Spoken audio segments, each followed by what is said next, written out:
అవును పార్వతి,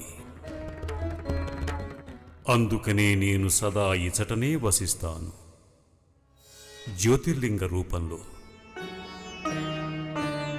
ఈ జ్యోతిర్లింగాన్ని మల్లికార్జున జ్యోతిర్లింగం అనే పేరుతో పిలుచుకుంటారు.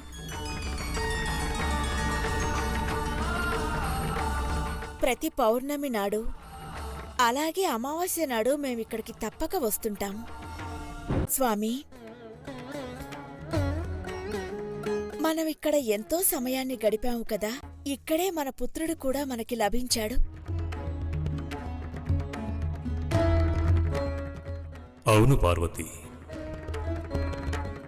అందుకనే నేను సదా ఇచటనే వసిస్తాను, జ్యోతిర్లింగ రూపంలో. ఈ జ్యోతిర్లింగాన్ని మల్లికార్జున జ్యోతిర్లింగం అనే పేరుతో పిలుచుకుంటారు.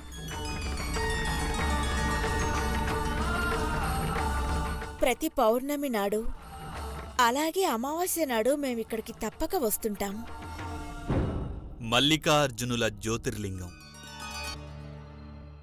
ఇదే మహాదేవుడు, ఆ పార్వతీమాత సమైక్య రూపంలో వెలసిన ప్రథమ జ్యోతిర్లింగం.